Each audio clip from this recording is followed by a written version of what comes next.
Hey everybody, we are doing a live feed. I am Jeffrey Jansen, and today I wanted to do a live feed with everybody on Facebook and Instagram, get some feedback from everybody. Kind of going over a few things, for the most part, letting you know who I am, um letting you know kind of what's going on a little bit. And I know a lot of you have been concerned and everything. Um, the meat and potatoes I'm not get into much, but I wanted to let you know this. First off, I want each and every one of you to know that every day in life, no matter where you're from, you matter. Now, a lot of people have asked me why I got a lot of friends and stuff like that. I do. I got a lot of great friends. I know people all over the world now. However, the only people I've ever actually talked to are usually family and friends, and we use Facebook. Uh, for that, and that's the only platform I usually use to talk with anybody. I don't keep it on anything else. One of the things I learned a long time ago was if things are going on, to talk it out. And a lot of times it's easier to talk it out with ourselves than it is with other people. And I know a lot of you probably have that same situation. So one of the things I'd like everybody to know is one of the proudest things I am as a dad. And I know a lot of you have not seen me with my daughter and stuff lately. I mean, she's getting older, okay? And one of the things I promised her, she got older, we wouldn't be doing as many videos and stuff. When she was younger, I started the videos out as a way because I was being accused all the time, never do anything with my daughter, never go anywhere, and I didn't think that was right. And so a lot of things played into the videos and why we took a lot of them. And one of which is I lost my mom when I was 11 years old of cancer. As of September 7th of this year, it's 30 years already ago that when my mom died. And it was very painful, And so, my dad raised us the best he could. I've never been beaten a day in my life. I've never been abused. I've never been neglected or anything else. However, throughout high school and everything else, I liked participating in sports. I was in a lot of different clubs, I always liked doing things when people told me I couldn't. I guess it kind of started in junior high. I was never allowed to play football. And it was one of the things my dad asked me, not because he didn't like football or anything like that, it's the exact opposite. He knew how competitive I am. And he was always, mom just died. He was afraid I'd break my neck or something. Now, fast forward a few years later, when a really nice guy, Ryan Jansen, he did break his neck on the football field, so I can't.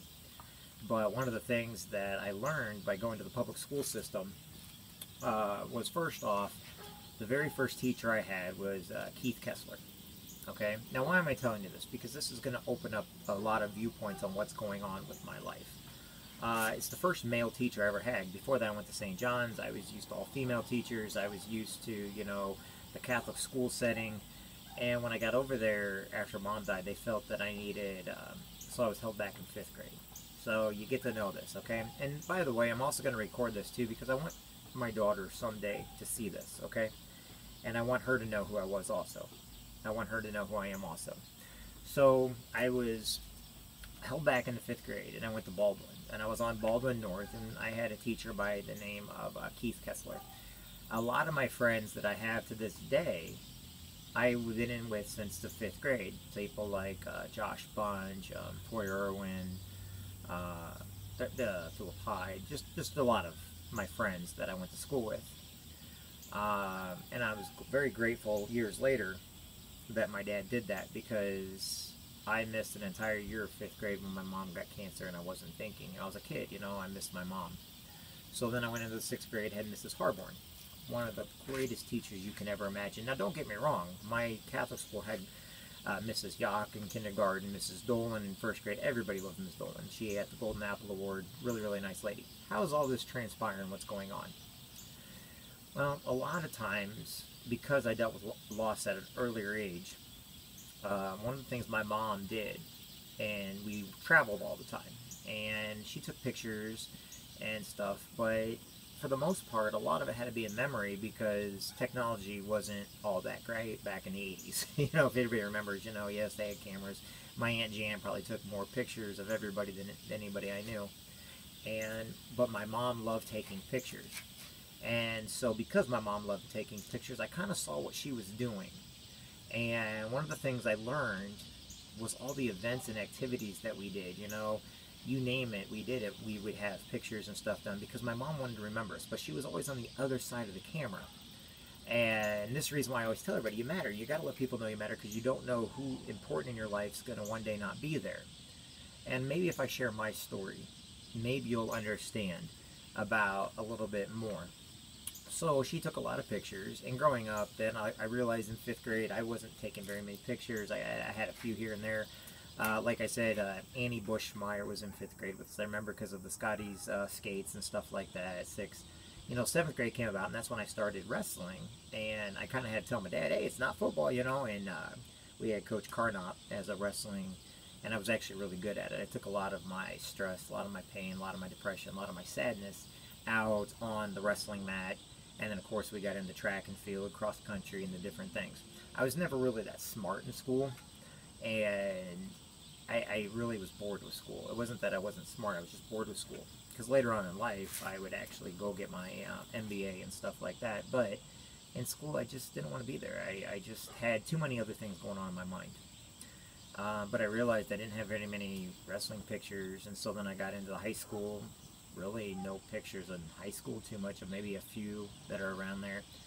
And then when I joined the Marine Corps, I became the historian. And my company, the 2nd Battalion, 8th Marines, Echo Company, we were 2nd Platoon, and anybody can tell you, I became the historian. I started taking pictures and stuff of everything that everybody did, and I started taking video. I had a video camera. And no matter where we're at in the world, I was videotaping, I was taking pictures, I was documenting everything. And I learned very early on in my life. I'm actually surprised I didn't get into news or anything else, because I really enjoy taking videos and pictures, as a lot of you can see on here. One of the things I liked is I noticed that our company, we were very close. Everybody in my company was very, very close. And we were always making sure each other's were okay, And then when we got out, one of the things I did was, yes, I went to college, and I finished college. I took a few pictures here and there in college, but I was kind of mad that I didn't have too many high school pictures. I was mad I didn't have very many pictures of my mom. But then I got told a lot of times that I didn't do very much, that we weren't, I've been to all 50 states. I've been to, I can't even count how many countries I've been to. But, you get a lot of people that doubt you, and you get a lot of people that they say oh, you don't know that, or anything else. And then you get a lot of closed-minded people that do not believe your stories, or, they're always just naysayers. And as much as we learn to ignore the naysayers and go where you're celebrated and avoid where you're tolerated, we still have them. And, growing up, my family, one side was a very loving family, the other side was loving, but there was a few in there that, they weren't the most positive. They weren't the most, I became a problem, I was like, oh, he's so much energy, oh my God, he's never going to amount to anything. He's going to be a bullet sponge, he's never going to graduate. He's never going to amount to anything. And man, I had to prove them wrong. And that's what I did. I was proving them wrong.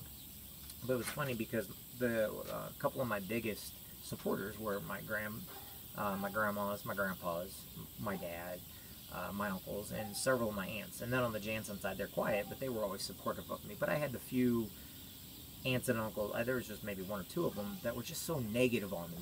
But it's funny because with everybody being great to me, they're the ones that always stood out. And I always felt I had something to prove, knowing that I didn't. But then when I told them, like one of a story I told my aunts one time, I was like, oh, because I saw it on a channel about the world's longest burning light bulb, which is at a fire department. I can't tell you where it's at right now, but it never went out. It's still glowing to this day. It's still going. And, I got told I exaggerated. It didn't matter what I said. She just made me feel like I was the dumbest person in the world. And I don't want anybody ever to feel like that.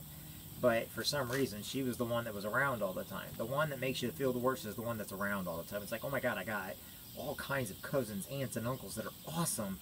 And I'm around the one that, even though she's a good person, she makes me feel like I'm the biggest pile of crap in the world. And it just made me push harder to not be around that person. So I started developing skills and techniques, and yes, I was part of council. Even though I didn't have the grades, I was still able to get into student council. I was able to get into executive council. I was a lifeguard. I was a head lifeguard, you know, and sometimes I found myself, because I was pushing so hard to do everything, so I was pushing myself so hard to be the best, that at times I was the bully. At times I was the person that, you know, couldn't, because I was bullied for not being the best. So when I was moving up, you know, it was like I had to do it the right way. I had to follow every rule in the book. I had to be the best, you know. And I started realizing that maybe that wasn't always the greatest. You know, I wouldn't go out drinking and everything because I didn't want to ever upset my dad. So I was never a drinker. I've never done drugs because I was always worried, not because I'm not doing it, but I didn't want to disappoint my dad. I was already high strung the way it is. Now, what does all this mean? Well, as I got into the Marine Corps, and you know, I started realizing that I had a really good life, but I didn't know everything I did because I'd done so much. There wasn't any accountability for it. There wasn't any justification for it. And I wasn't somebody thinking that I'm going to have a child one day. And I took a few pictures of the nightclubs. I took a few pictures at the, but it was for insurance reasons. It was because I was trying to sell some stuff. You know, it's big when eBay was big and people were selling stuff on eBay. But as far as like having all kinds of pictures and stuff, and so the day my daughter was born, I was at the hospital, and my dad came up and I cut the umbilical cord, and you know, things were great. You know, it made me close the nightclubs down and everything else, and I wanted to put my daughter first, but I started going over and I wanted to know more about my mom. I wanted to know more about my granddads that died, you know, and my grandma. And I wanted to know the stories of my life. And I got a lot of people in my life. They do all that genealogy stuff and everything else. But I didn't want to just listen to it. I wanted to capture every moment I had. Well, and then all of a sudden I was dealing with court stuff, because now all of a sudden I'm being told didn't want to be around my daughter. No, well, my daughter's mother cheated, and just gonna flat out say it. She was cheating. And then all of a sudden I got told about all the rumors and the gossip, and my God, I was bringing up old high school stuff, things that I supposedly did. Or, I mean, it was just non-stop negative, and it made me think back to that aunt that was just really, really nasty in my life. And everybody's going to say, well, you know, they did so much. Well, people can do a lot for you, but when they treat you like crap, like all of a sudden they're obligated to do something for you, what they do does not matter. And the reason why is because we have to get away from those people as fast as possible. And I know some people can never get out of their situations because of what they're in. So I learned to get out of my situation. I learned to do stuff that was different. I learned to readjust my life and the things I said and the things I did. It wasn't to be shady by any means. But, you know, I mean, I got a job at Radio Shack. I worked at McDonald's. I worked at the YMCA. You know, I was part of it, which one of my friends died, of the first teen court in Quincy. We actually helped develop it. Dr. McGinley was one of the ones that got it. Me and Paula and several others were on that. And there's no documentation too much of a lot of this stuff. And I was like, you know what? I want my daughter to know who I am. So not only did I make sure to videotape her growing up so that, you know, that I could see, we could hold those memories, but also to show the different things we did, to show her that I loved her. But then I started getting calls from my Marine Corps brothers because, you know, MySpace was big, then it became Facebook and stuff like that. They're like, man, we really liked seeing that stuff, man. I mean, it gave me extra hope. Now, a lot of my friends had kids already, and they just said, you know, you should post some of that stuff. You should show us what, you know, we can do. And I was always talking about writing a book about things you can do with your kid. As you can tell, even though I'm in the process of writing 3 different books right now, it was easier to take video. It was easier to document things with journal entries. And that's what I did. And we took a lot. Now, a lot of them are 3 minutes, some of them 30 seconds. A couple of them are here and there, you know, nothing big, you know. Read to your kids every day, you know. Live the life. If you're going to preach to somebody, you know, live what you preach. Live how you learn. You know, do not just be that person that says one thing and does another, you know. Be a leader. A leader leads from the front. So we started posting stuff like that, and it was great. I had a lot of great feedback from people. And the more feedback we got, okay, people wanted to see horses. Okay, so we were doing horses. You can do stuff with the horses. You know, people wanted to see events. Well, the thing about it is, a lot of the events and a lot of stuff I posted was everywhere from praying with my daughter to saying supper prayers to baking, cooking, you know, stuff like that. Things that, as a new parent, and like I said, I'm a single dad with a beautiful young girl, and, you know, I love her to death, but I'm not her friend. And the reason why is because I was never my mom and dad's friend. But my mom and dad love me. Now, I've never had anything negative to say about my dad. My dad and mom are both great. I love them to death. Now I'm my dad's friend. But at the time, it's because they're not there to be your friend. They're there to teach you, educate you, make sure that you know you're loved at all times, to make sure that you're protected. Well, I saw a lot of men and women in the military that needed a lot of help. They needed a lot of guidance, okay? They didn't know what to do as they're coming back. I was watching the wars in Afghanistan going on. I was watching the wars in Iraq going on, you know? And I knew that other, you know, we had used Marine Expeditionary Units. There's a Westpac. There is the Mediterranean cruise. You got your Westpac. You got your Unitas. You got Marines all over the world. And when they come back, you know, and I had an uncle in Vietnam, and I started learning that when they come back, no one's taking care of them. No one's telling them the different things they can do. No one's giving advice. So I started learning from a lot of mentors. The thing about it is I had a lot of my own problems going on. I was dealing with all kinds of problems down at the nightclubs because people are like, oh, you know, you must be a drug dealer and all this other stuff. All the stuff that's associated with that lifestyle, you know, people just assume. And then I noticed they were doing it to other business owners in town too. So I wanted to make an example saying, you know, these business owners are great.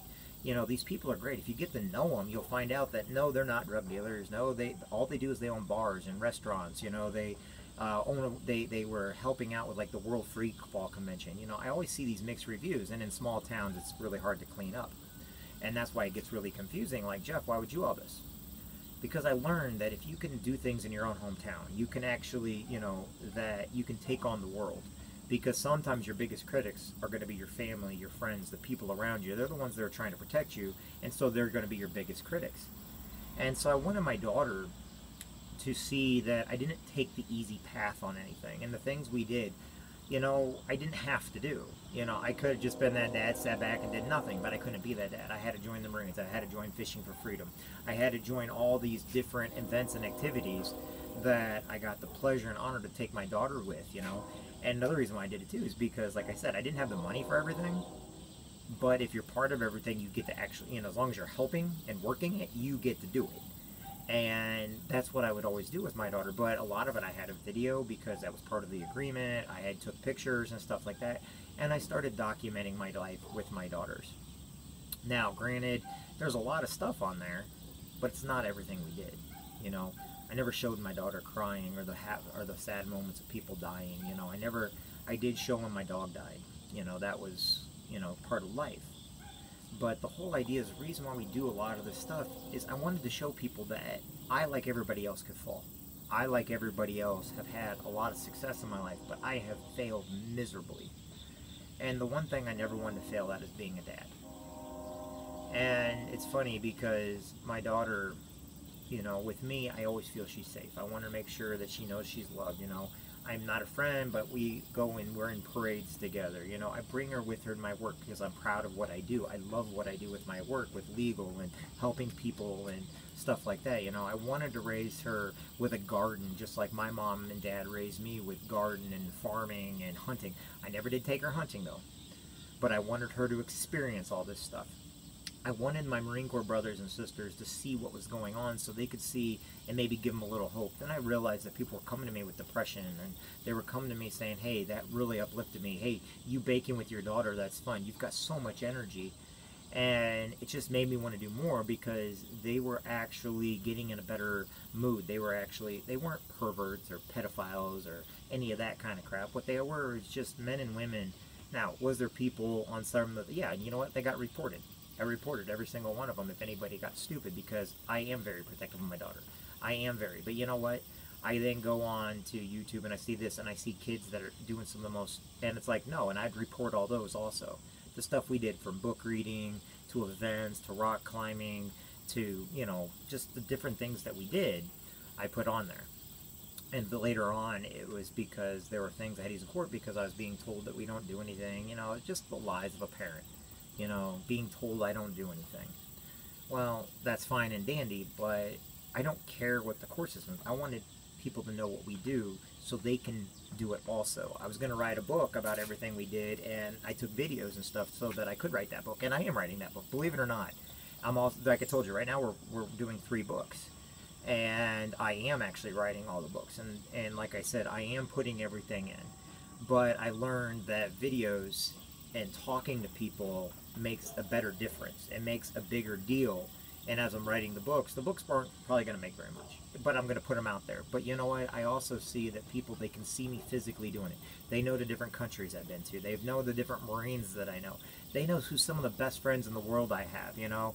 Like everywhere from one of the greatest teams I've created with the Legal Shield, the business that I do with Legal Shield and my team. You know, I'm the Common of the Marine Corps League. You know, all these different things I've done. I've taught kids in the water and swimming my entire life. Why? Because I felt that I could be a big brother or a big sister to somebody, because the YMCA had these programs. And I saw kids that didn't have much. And I knew I was raised, and so this was when I was in high school. You know, I was like, you know what? I could be a better person. You know, I can be there for some people. And then when I became a dad, that's what I always wanted to be, is somebody that could be there for his daughter, somebody that could love unconditionally, be, you know, never give up on my daughter, never give up on anything. And I knew I was going to make mistakes, you know, and that's the reason why I do a lot of the videos, is because we make mistakes, we fall down. And I, of all people, am harder on myself than I am anybody else, and that's the way we always are. We're always harder on ourselves than anybody else. But then I see people, they get the wrong idea. They only get part of a story. They only get part of a reality check. I got my friends on here that watch everything I say or do. I also have my identity theft, making sure nobody puts anything negative or nasty on any of my social media platforms. But the whole idea is some people only get part of a story. And my story is this. The more we can do for each other, the more we can get out, the more we feel better. When I do good for other people, it makes me feel good about myself. It makes me feel that being a dad is all the worthwhile. And you notice that had nothing to do with my daughter. It just means the more I can do for people, I can show my daughter it's okay to be a good person. It's okay to cry. It's okay to let your guard down, you know? I've got friends that were abused, and I have other friends that committed suicide because, like my friend Adam, when he committed suicide, okay? I just talked to him, and he wasn't military, but he committed suicide because his entire life he got bullied. And he was my friend. He's probably one of the funniest guys I know, but I know a lot of what he did was a show because he felt he was bullied. And when I found out that he killed himself over at the vet's home, you know, it broke my heart. I got a friend on here that in high school, I wasn't nice to her from 6th grade on up because I didn't want to be made fun of. So I treated her like crap. And I had to apologize to her because I didn't mean it. As a kid, I did not mean to be the bully. But I was bullied too, you know. I was on a bus and, you know, I was called white boy. My grandma and grandpa lived in a part of town, and that's where I went and got on the bus every day. You know, I was subject to racism. I was subject to people, but you know what? I didn't let it get to me. Instead, I took control. I took charge. Granted, I probably shouldn't have taken charge in some of the ways I did, but nobody got hurt. And now to this day, I got some of my best friends, who was never a bully to me, but like Junior, my buddy Junior, and Matt Stone, you know, all the Matts, and, you know, some of the greatest people I know, who I'm friends with to this day, rode that bus with me. But the bullies, you know where they're at right now? The ones that really were the bullies, the ones that really didn't, they're in jail for the rest of their lives, or they're dead because of their actions, the things that they did, the things they said. They never get out of that idea of being a bully. That's also why I love my hometown, is I realized growing up I could have been a lot worse. And sometimes we look at our hometowns as being a lot worse. But I wanted my daughter to know that no matter where she goes, she can be friends with anybody and everybody.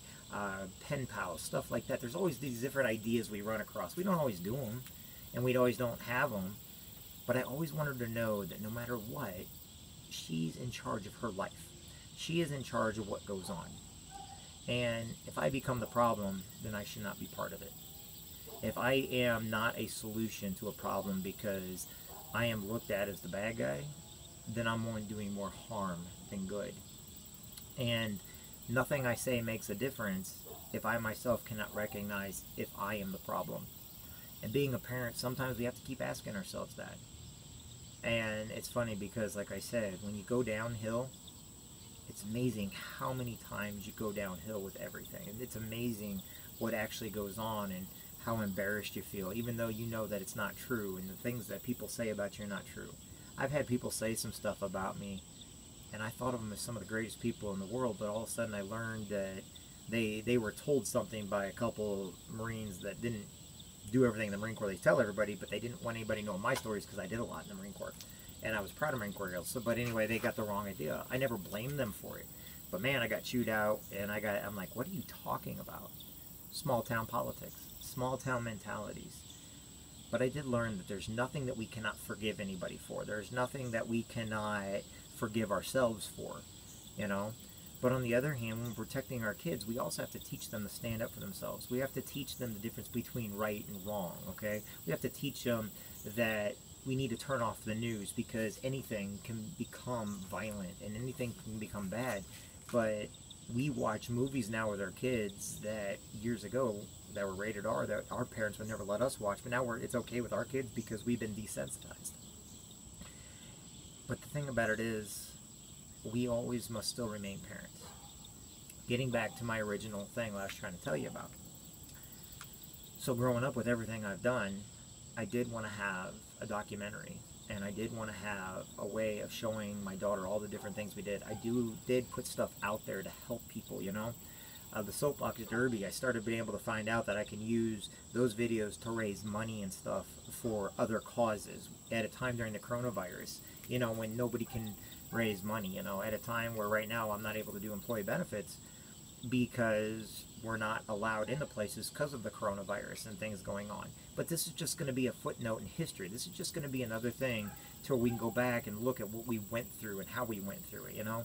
I've got my friends that are still depressed, that have committed suicide, you know, and I have video of them.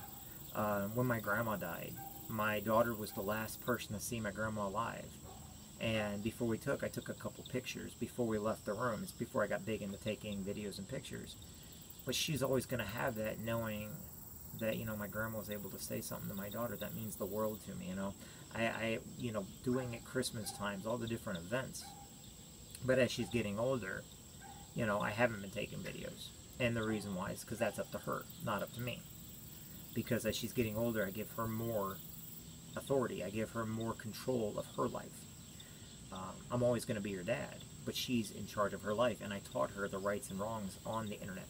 I teach her the do's and do nots.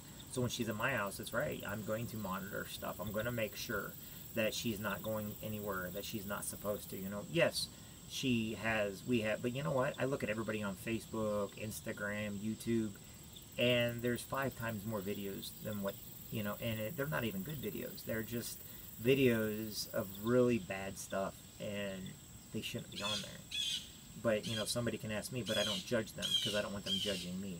My videos are to help people, to inspire people, to give people ideas, to make people laugh, to make people happy, to show people energy.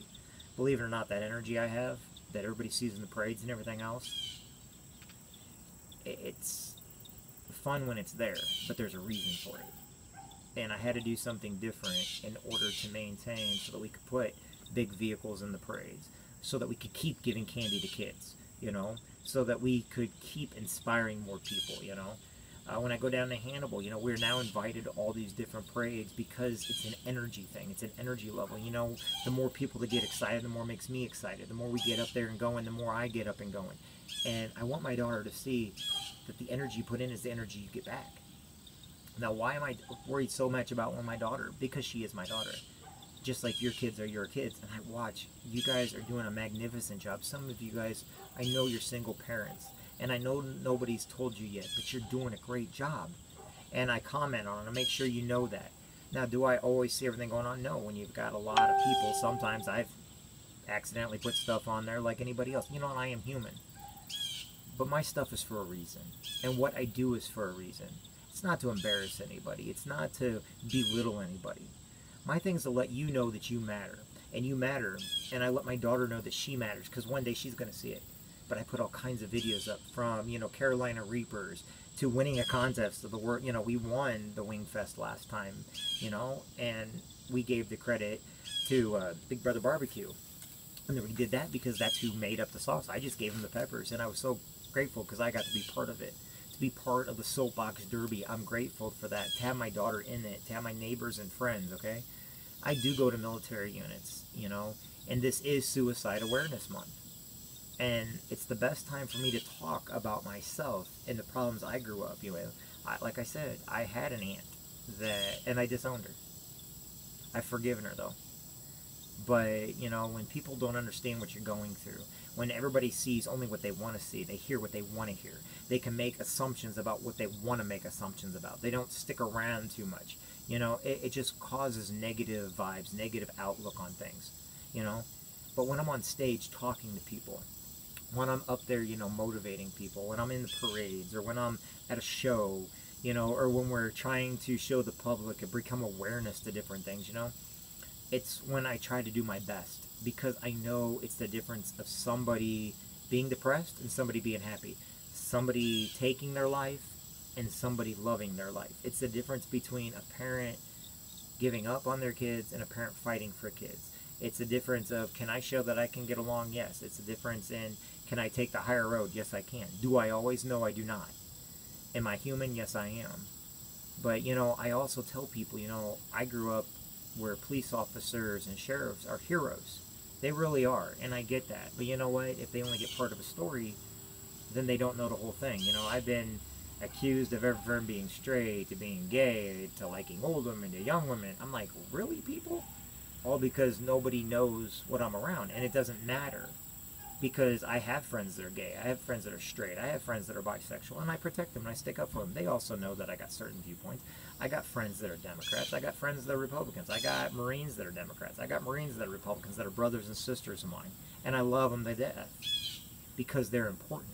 I also have friends that I served in the military with that have lived all over the world, okay? You know, I've got a large Hispanic family from the military that I served with, but people also don't know that I served in the Army first.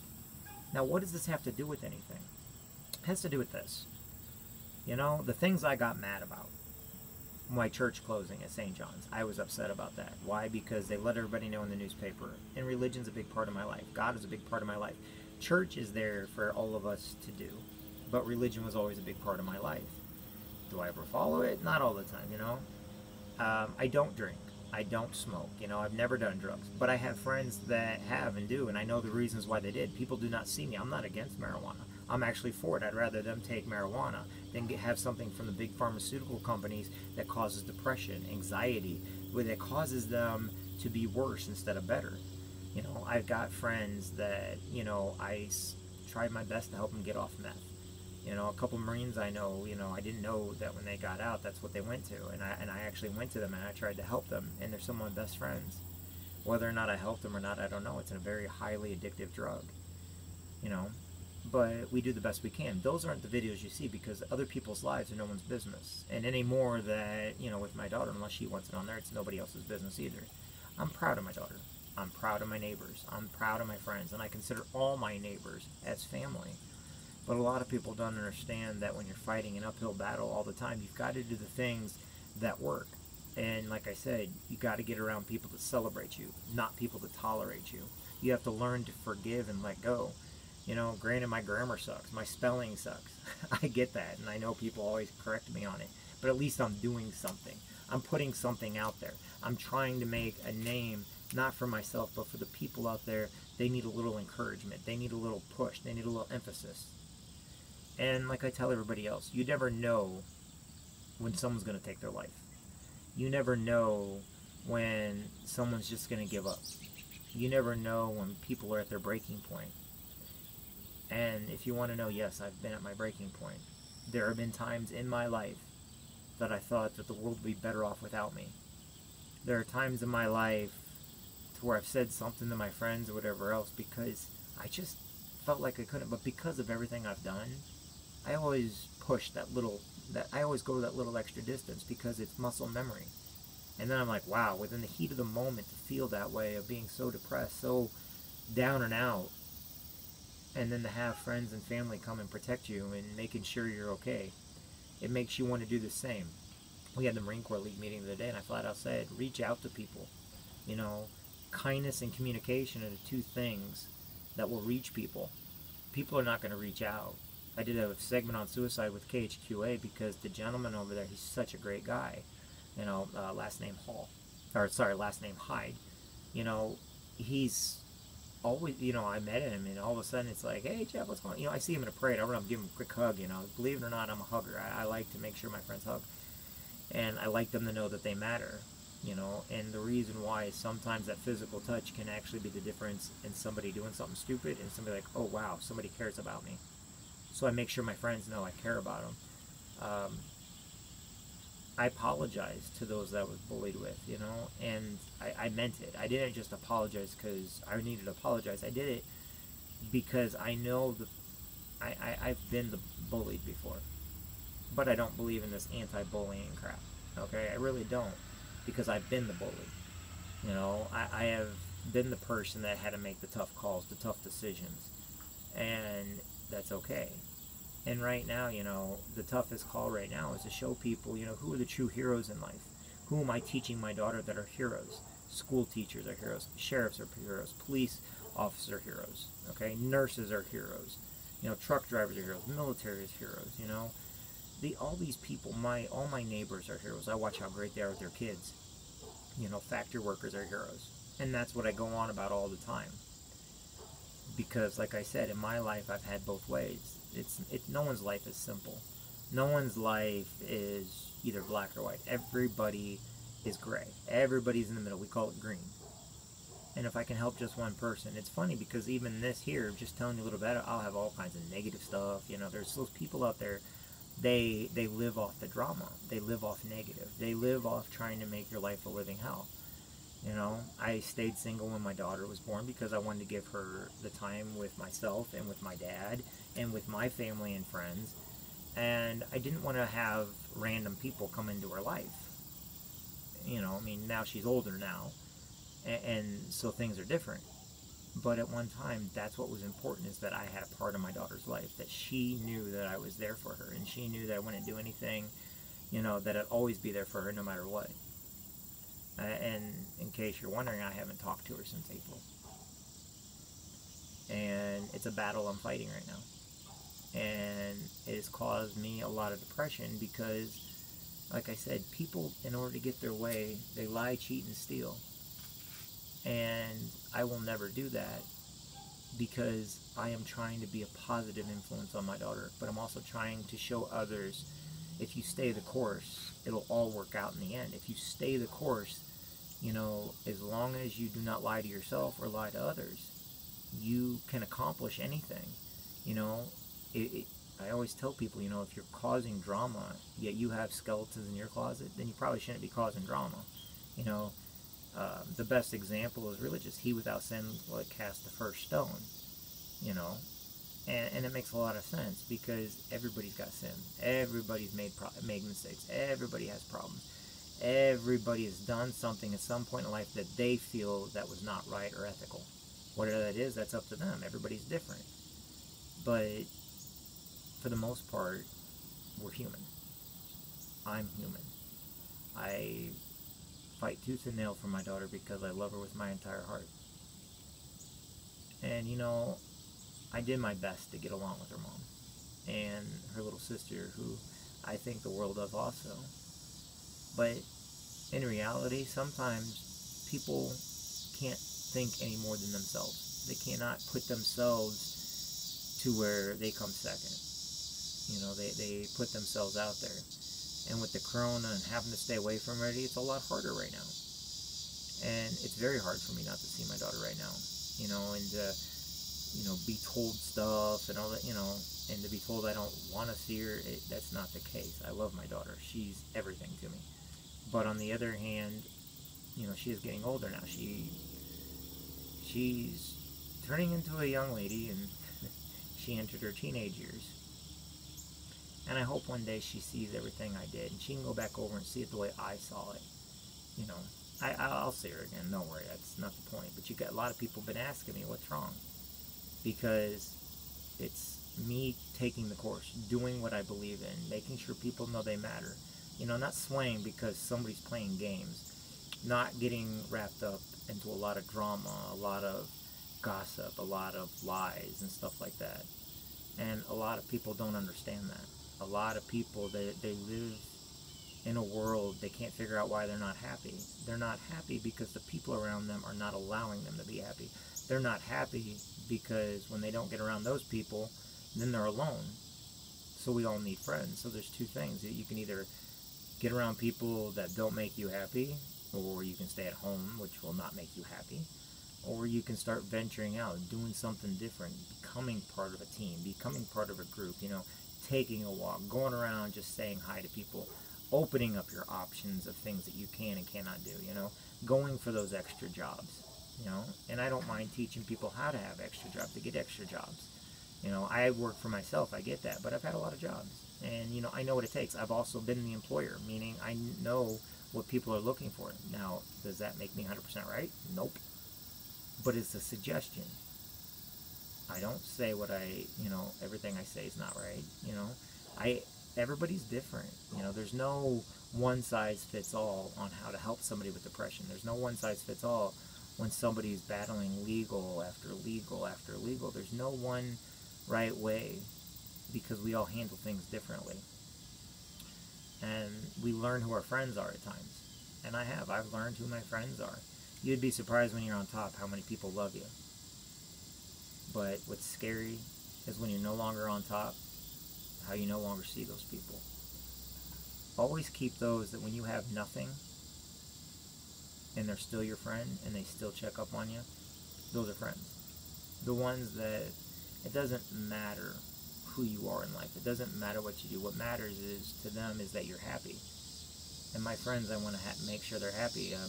I try to always, every couple times a year, I put on there different people, and I say why they're great and how they're great, and I reach out, not for any more than because I care about them, and I care about each and every one of you that's watching this. But caring and strength, are the same thing.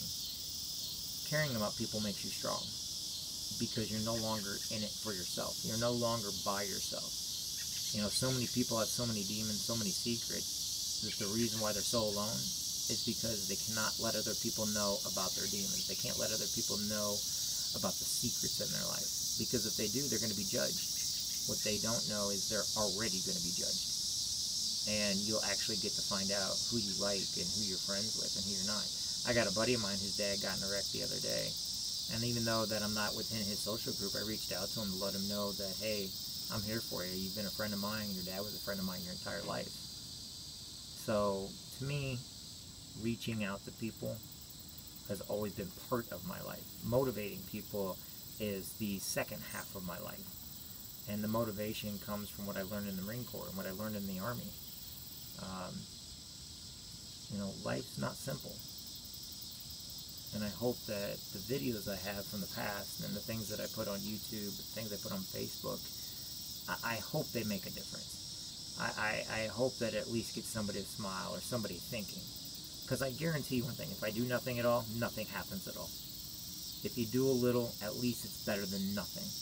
The more you do, the more that you take the chances of saving somebody's life. You'll never know it. I've been known to pay for people's food in line and, through drive-thrus. I've been known to, do some kind things for people, but I never wanted to get none of that. A lot of people don't know, there's several lives I actually saved. One guy broke his neck jumping in the Mississippi River. I gave his family, the kids, all the credit for it because I didn't want to see them sad because of a family member that broke their neck. A lot of people don't know that there was a bad accident in Hannibal once, and I pulled some people out of the wreckage, put my sweatshirt on them, I gave them, cleaned up the blood, helped out until the paramedics got there. That's just a few things I've done. But I don't want credit for that stuff because I did that out of the kindness of my heart, because I did that because at the time somebody needed me. At the time, I didn't ask or I didn't need to tell everybody what happened. And it's a learning experience, because the things you do that you tell nobody about that offers kindness are more important than all the grand gestures in the world. I always tell people when I was dating, one of the things that meant more to me than anything else was simple. Okay, not a big grand gesture of affection, but a note here and there telling the person that they care about you, a little funny gag gift or something that you get for $1 that has inside jokes with you. Those are the things that mattered to me. Those are what made everybody stand out. I had a friend when I was in college. She was there for me. Not because we were dating or anything like that, But when I was really sick every day in college. I was Western, and one day I was over at the house, and my fever was really bad. I didn't even know it, and I passed out. Anyway, she sat with me the whole time. That's friendship, you know. And I've always been blessed to have her as a friend, you know. I got scared the other day when one of my buddies had a heart attack. I never let him know it, but he's become such a good friend of mine and such a great person who does more for others than he does for himself, that it scared me that I had a friend have a heart attack. I got another one of my best friends, you know. He's over at Iowa and been having all kinds of medical problems. But, you know, these are people that I know, and it's nobody else's business what they're going through, but it scares me to think that anytime I can lose another friend due to stupidity or due to squirrels are throwing stuff at me. So, like I said, you never know how much kindness means to people. And like I said, my life, ups and downs. Ups and downs. And whether or not I make a difference, I'll never know until I die and get up to those pearly gates and St. Peter says, you're in the wrong place. So, you know, I have to go down to hell, but the devil has a restraining order against me. So where do you go? You go to purgatory. No, I'm kidding.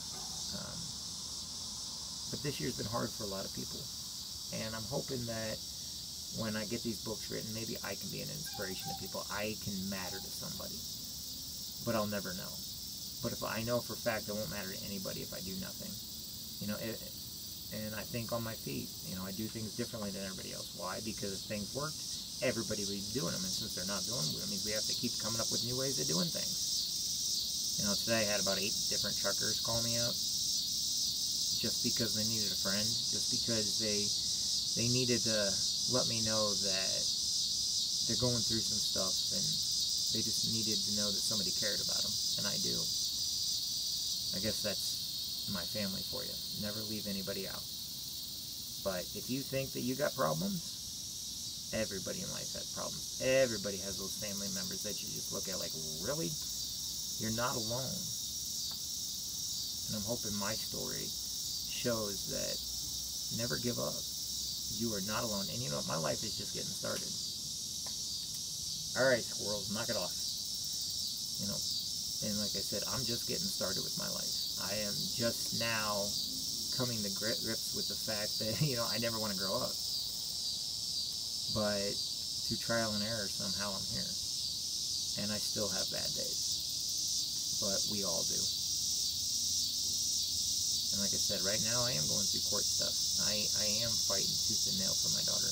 I am doing whatever it takes. But sometimes people take it a different way. They don't see positive. They only can see the negative. It's like those pictures they put online. Say, what's the first thing you see? And you're thinking it's something perverted, but it's actually not. It's kind of how my life is, I guess. But I'm not going anywhere, at least not yet. At least not yet. Because I got a lot of good I still have to do, and so do you. And if I can dig down deep to know that I matter, I'm hoping that it gives you enough strength to dig down deep knowing that you matter.